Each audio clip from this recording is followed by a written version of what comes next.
For years, Princess Beatrice and Princess Eugenie wore polished smiles at royal balconies and cathedral ceremonies, but behind those carefully staged appearances, a financial storm was gathering that threatened to tear apart the York legacy from within.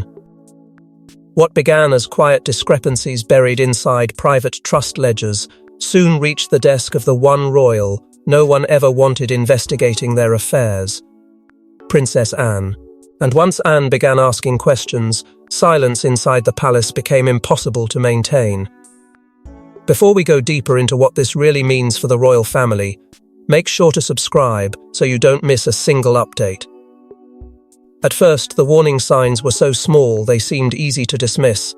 Reports suggest the York sisters had grown confident that their private investment channels, carefully routed through offshore entities and shielded behind layers of financial discretion, were invisible to palace oversight. These were not reckless public gambles, at least not on the surface.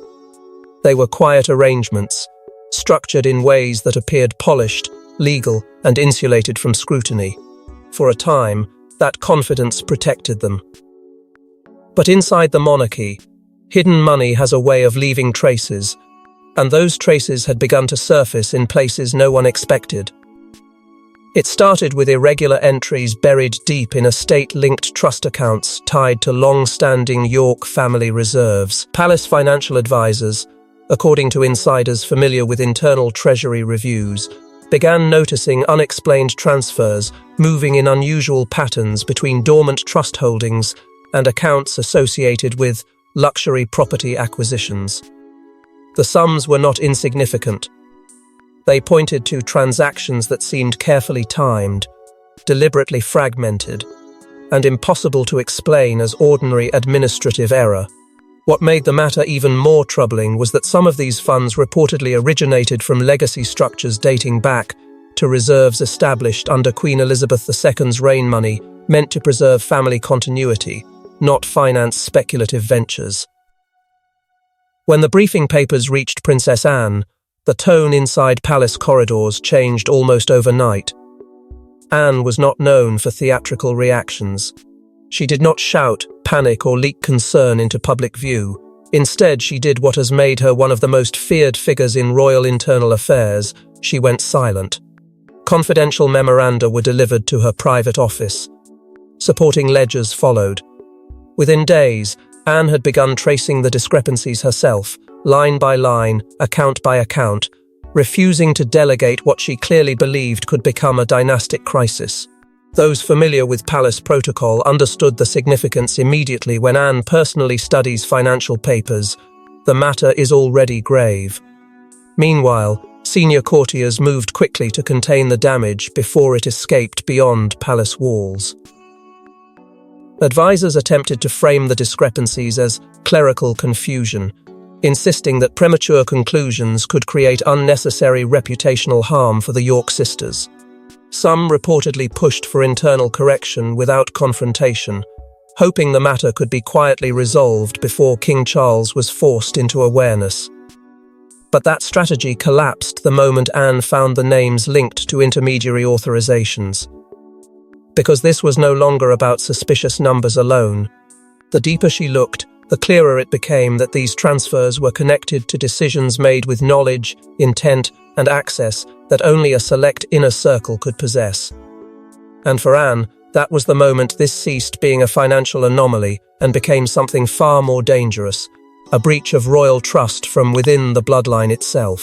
The polished smiles, the composed appearances, the carefully protected York image, all of it suddenly looked fragile against the weight of what was emerging beneath the surface. The monarchy could survive scandal, but hidden misuse tied to inherited privilege struck at something more sacred than embarrassment. It threatened the integrity of the institution itself, but the numbers alone were not what alarmed Anne most. It was where the money had come from, and whose name was attached to the missing trail. Princess Anne had seen scandals before, but this one carried the unmistakable scent of betrayal from inside the bloodline itself. Armed with sealed treasury memoranda and confidential duty-linked reports, Anne launched what insiders would later whisper was one of the harshest internal royal audits in years. What had begun as troubling discrepancies in scattered trust ledgers now hardened into something far more dangerous. Anne understood immediately that this could not be treated as a simple accounting irregularity. Quietly, and without alerting even many senior members of the household, she ordered what aides behind palace walls came to call the Iron Audit Sweep, a discreet but merciless internal review designed to follow every hidden trail, every redirected transfer, every unexplained authorization, buried beneath layers of royal financial secrecy. Unlike ordinary palace reviews, this one was not ceremonial. It was surgical, relentless, and deeply personal. The first findings were enough to chill even seasoned palace officials. Reports suggest that funds had crossed through accounts connected to dormant York Foundation's entities, long considered inactive, preserved only as legacy vehicles tied to older family holdings.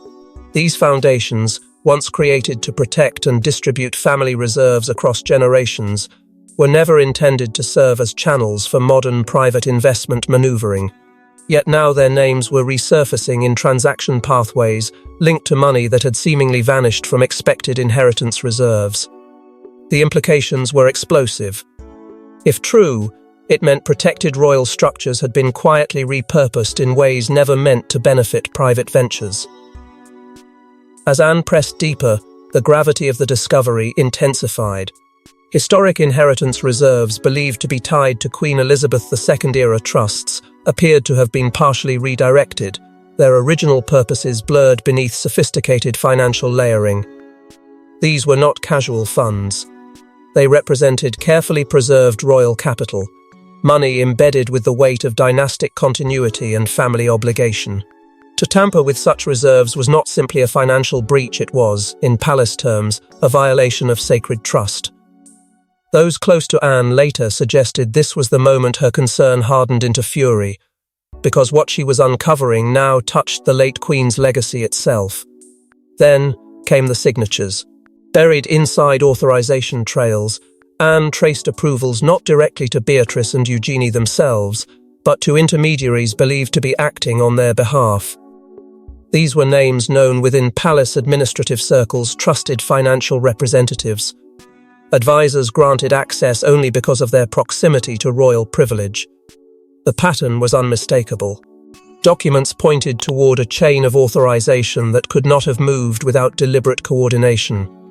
While no public accusation had yet been made, the internal conclusion was becoming harder to deny. These transfers were not accidental, and they were not random.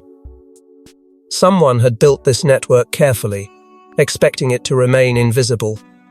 Inside the palace, anxiety spread quickly. Staff who had once dismissed the matter as containable now began fearing the inevitable confrontation ahead. Senior aides worried that if Anne moved openly against the York sisters, the scandal would not remain private for long. The reputational damage could be devastating not only for Beatrice and Eugenie, but for a monarchy already strained under fragile public trust. Yet Anne showed no sign of retreat. The deeper she investigated, the clearer it became that this was no isolated misuse of money. It was part of a larger pattern, one that reached backward through years of overlooked privilege and protected silence. Yet Anne's discovery did not merely expose suspicious transfers, it uncovered a chain of privilege, stretching back to decisions made years earlier under royal protection. What Beatrice and Eugenie allegedly thought was clever financial maneuvering now appeared dangerously close to a royal abuse of inherited privilege. Behind shell companies, discreet acquisitions and silent partnerships, Anne uncovered investments that could not be explained away as innocent oversight.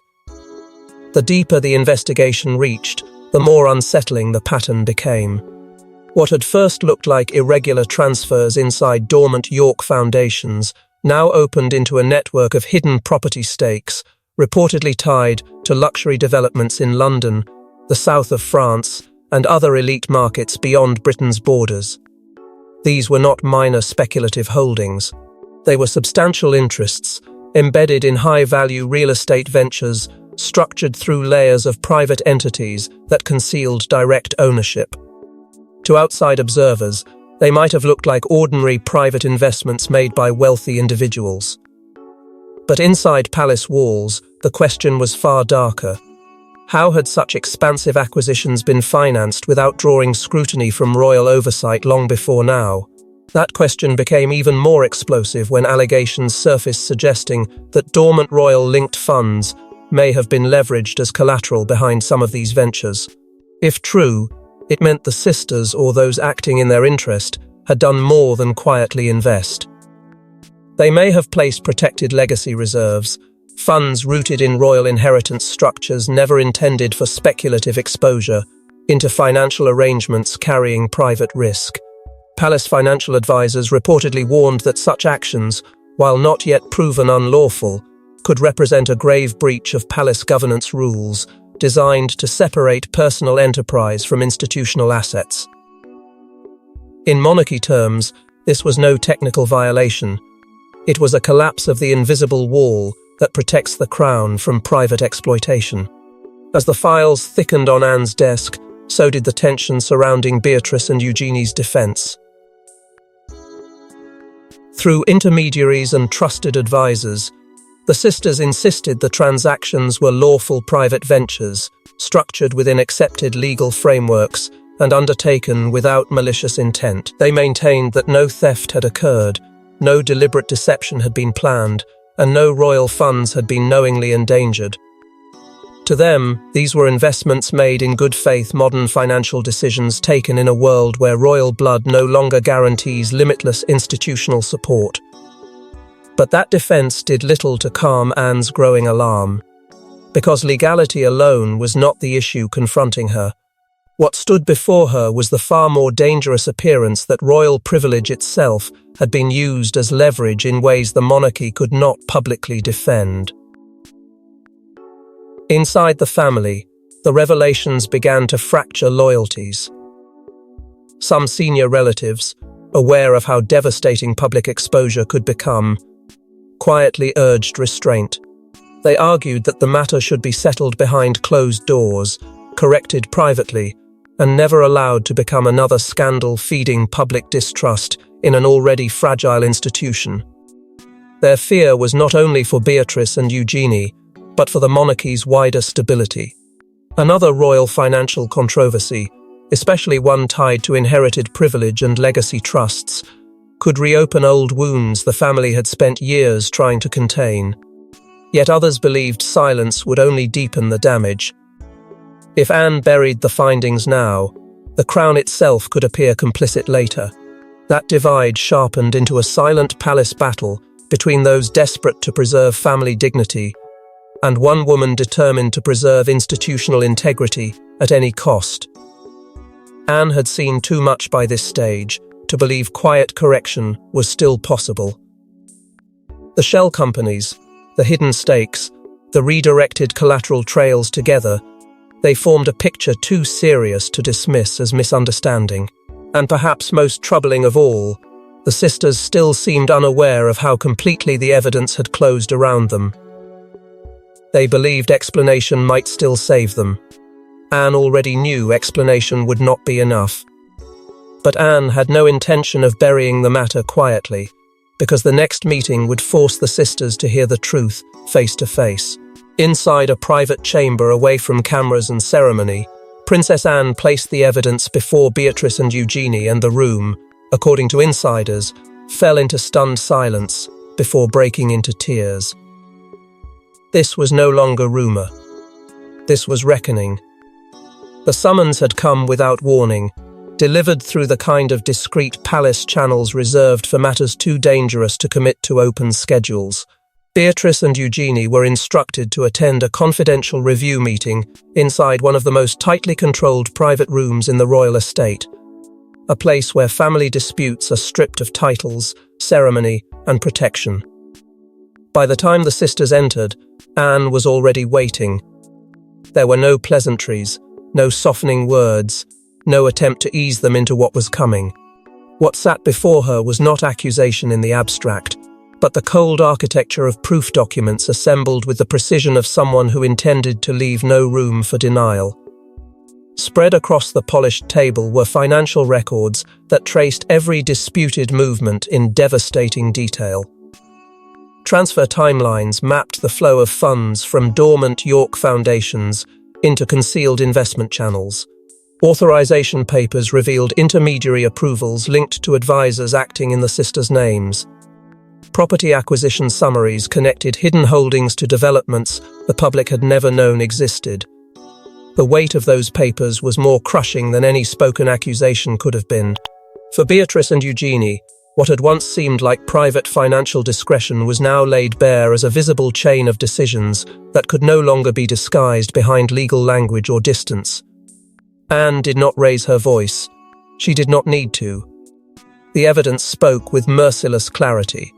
According to those familiar with the emotional aftermath of that meeting, Beatrice was the first to break. Her composure collapsed under the pressure of seeing years of carefully managed secrecy reduced to a paper trail impossible to explain away. She reportedly insisted, through tears, that there had never been intent to deceive the family or exploit royal privilege.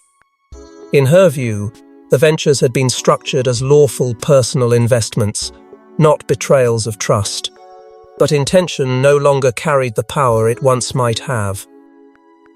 Anne, unshaken, is said to have made clear that in royal life, perception can be as destructive as guilt itself. The monarchy could survive mistakes.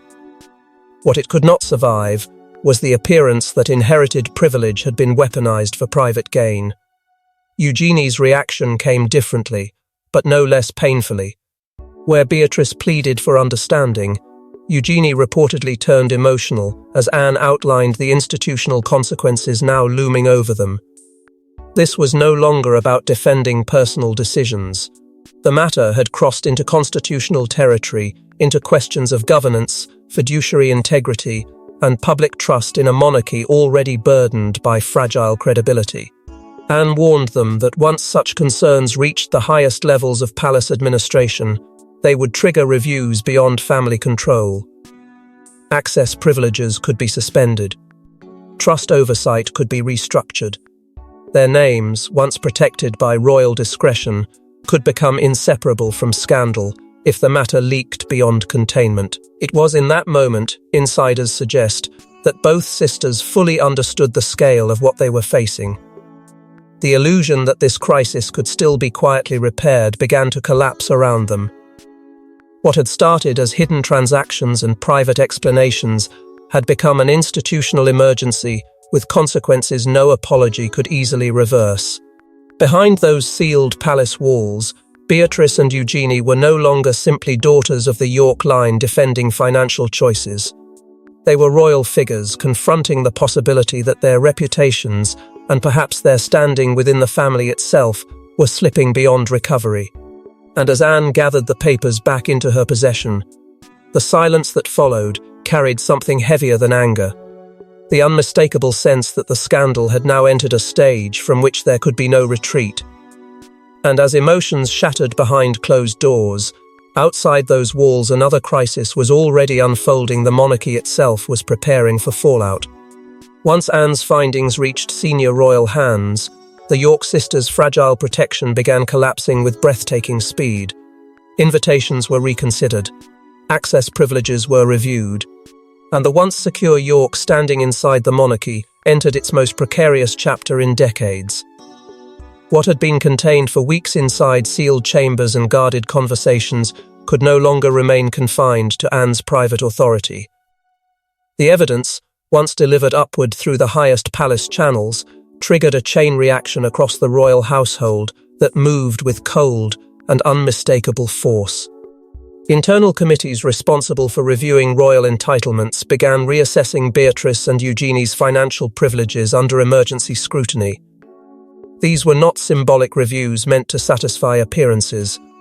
They carried the weight of institutional distrust, and everyone inside the system understood what that meant.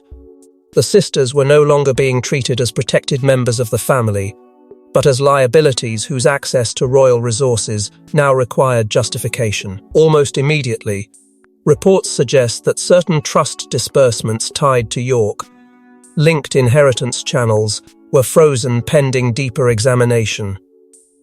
Estate-linked access rights long taken for granted as part of their place within the royal structure, were quietly suspended or placed under conditional review.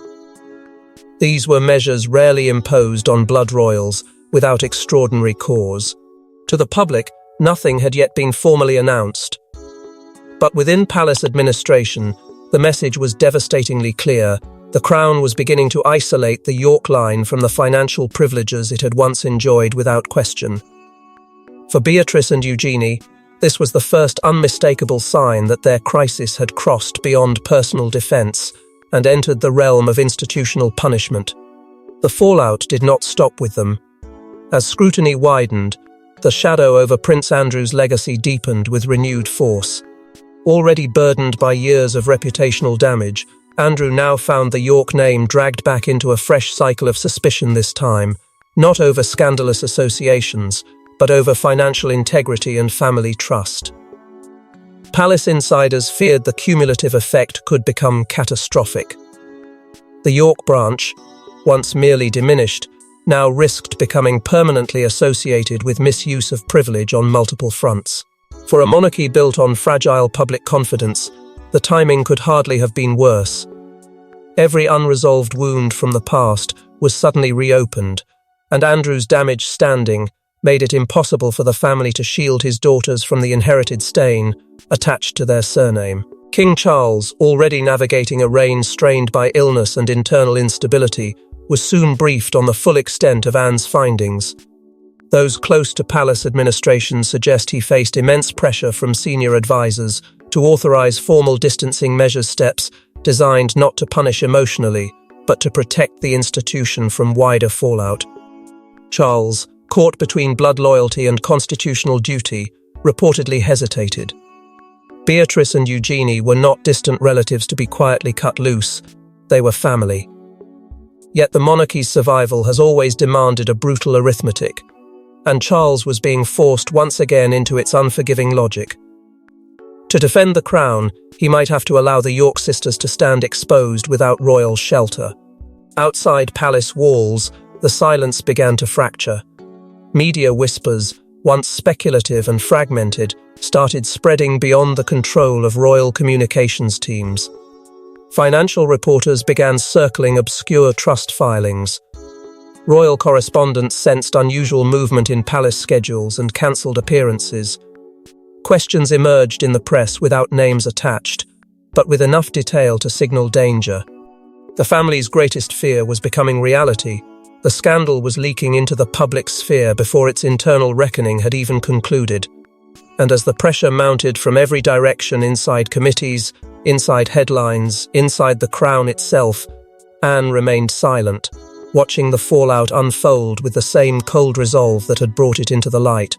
But the harshest consequence was still to come, because Anne's final move would redefine what loyalty to the crown truly costs.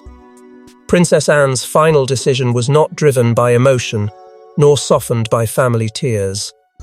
In the unforgiving arithmetic of monarchy, blood could not outweigh duty, and Anne made clear that the crown would survive, even if York pride did not. By the time the matter reached its final stage, Anne had already crossed the point where sympathy could influence outcome. The evidence had been reviewed, the damage measured, the risks to the institution weighed against every personal appeal made in private. What remained was judgment not as a sister, aunt or relative, but as one of the monarchy's last uncompromising guardians. Her recommendation, delivered through formal palace channels with the full force of internal authority behind it, called for the immediate restructuring of York-linked trust oversight. The family financial mechanisms that had long operated under inherited assumptions of privilege would no longer remain under the same loose framework. Independent supervisory controls were to be inserted. Legacy access points were to be sealed. The era of unquestioned York discretion was over. For Beatrice and Eugenie, the practical consequences were devastating.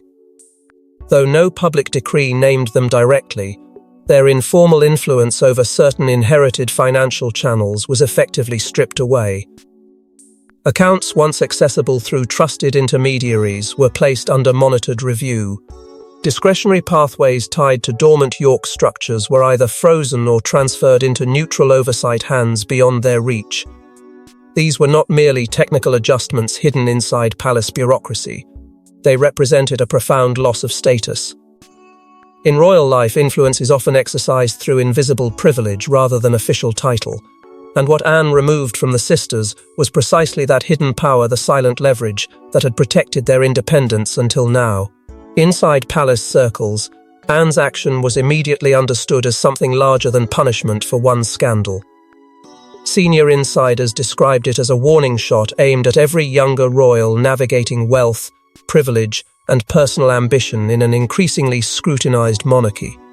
The message could not have been clearer. Inherited bloodline would no longer shield anyone from consequences if private conduct endangered institutional trust.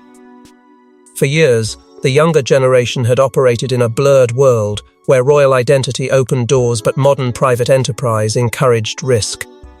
Anne had now redrawn that line with brutal clarity. The crown, she was reminding them all, is not a family asset to be leveraged. It is a duty that demands sacrifice before entitlement. Publicly, Beatrice and Eugenie had little choice but silence. No statements were issued beyond carefully neutral palace language. No interviews were granted. No emotional defense offered to counter the whispers growing louder beyond palace walls. Yet behind that silence lay private devastation. Those close to the family suggest the sisters were shattered not only by the scandal itself, but by the realization that Anne had chosen principle over blood without hesitation. Their tears in the confrontation chamber had changed nothing. Their explanations had softened nothing, and in the aftermath, they found themselves politically diminished within the royal structure they had once believed would always protect them. Invitations became rarer. Influence receded. Their place in the monarchy had not vanished, but it had undeniably shrunk. In the wider history of the House of Windsor, the affair quickly hardened into something more enduring than scandal. It became a defining lesson in royal accountability. Future generations would study it not as a tale of financial misconduct alone, but as a moment when the monarchy chose institutional survival over family preservation. Anne had sealed the breach with the severity many feared and few dared challenge. Yet even as the immediate crisis settled into silence, unease lingered in the palace air. Because scandals of this magnitude rarely emerge without witnesses, and hidden networks rarely operate without silent enablers somewhere behind them. Yet while Anne believed she had sealed the breach, one unanswered question still lingers in palace corridors. Who else knew before the sisters were exposed? For Beatrice and Eugenie, the collapse was not merely financial, it was personal, humiliating, and devastatingly public within the family they had spent their lives trying to protect. Their tears were no longer about money, but about trust that may never be restored. In the weeks that followed Anne's judgment, the sisters began disappearing from the visible rhythm of royal life. Their absence was never formally announced, never explained in direct terms, but it was noticed all the same. Invitations to high-profile family gatherings quietly narrowed. Public appearances once expected of them were reassigned or passed over without comment. The monarchy, practiced in the art of silent distancing, did not need to declare exile for it to be felt. Beatrice and Eugenie, once seen as the approachable modern faces of the York line, found themselves retreating into a shrinking private world where every absence carried the weight of quiet disgrace. Their withdrawal was not strategic reinvention. It was retreat under pressure, driven by a scrutiny that had become impossible to escape. Inside the family, the emotional cost grew even harsher. What had begun as a financial scandal now hardened into a web of fractured loyalties, whispered blame, and wounds that private apologies could not heal. Relationships once held together by blood and ceremony became strained beneath suspicion. Some relatives reportedly believed the sisters had acted recklessly and endangered the entire institution for personal ambition. Others, more sympathetic, argued they had become scapegoats for a system that had long tolerated blurred boundaries between royal privilege and private wealth. But sympathy did little to ease the bitterness growing behind palace walls. Silence became its own form of punishment. Conversations cooled, trust thinned, and beneath every family interaction lingered the unspoken question of betrayal. Reports suggest that in private, both sisters made appeals for leniency after the severity of Anne's measures became clear. Through intermediaries and trusted relatives, there were quiet attempts to reopen discussion, to seek reconsideration of frozen privileges and softened restrictions. But those efforts, according to palace insiders, were met with cold resistance. Anne had made her position unmistakable, and by then the matter had moved beyond emotional persuasion.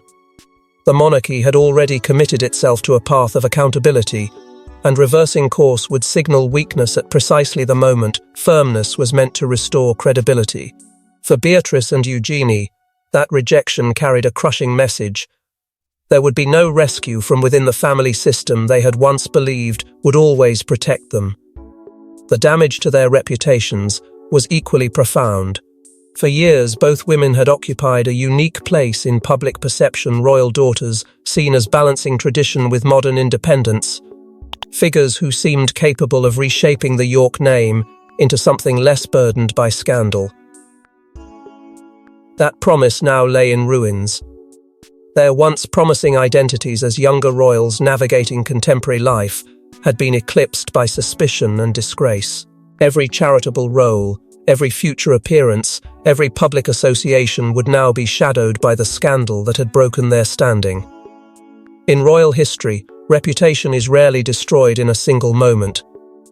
It erodes through lingering doubt. And doubt had now settled permanently around their names. Yet even as blame settled heavily upon them, unanswered questions refused to disappear. Palace whispers continued circling one unresolved possibility. Had Beatrice and Eugenie truly acted alone? The complexity of the financial structures, the intermediaries involved, the dormant trusts reactivated with apparent precision, all of it suggested a wider network than two royal sisters operating in isolation. Whether they were architects of the scheme, or merely its most visible faces, remained uncertain. That uncertainty deepened the tragedy of their downfall, because if others stood behind the scandal, they had remained hidden while the York daughters bore the public cost alone. And as the York sisters fade into silence, the monarchy must confront the deeper wound this scandal has left behind. In the end, Princess Anne protected what she has always defended above sentiment, above scandal, above blood itself, the integrity of the crown. But though the institution stands intact, the York name now carries a stain that may shadow Beatrice and Eugenie for years to come. When the final wave of fallout settled into the heavy silence that so often follows royal crisis, one truth stood above all others. Anne had once again proven herself the monarchy's most unyielding guardian. While others hesitated, negotiated, or allowed emotion to blur judgment, she had acted with the cold certainty that defines those who place institution before family. Within palace walls, her authority emerged stronger than before. Courtiers who had privately feared the political cost of confronting the York scandal now understood why Anne remains one of the last immovable pillars of royal discipline.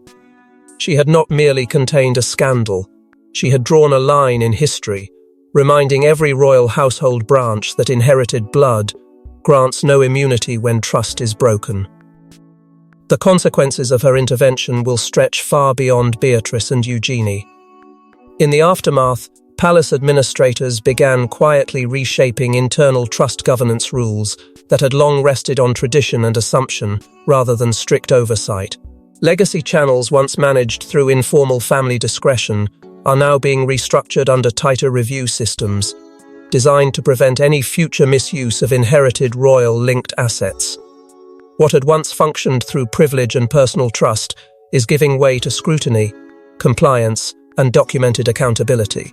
This is how monarchy survives scandal, not by pretending it never happened, but by transforming institutional weakness into harsher control.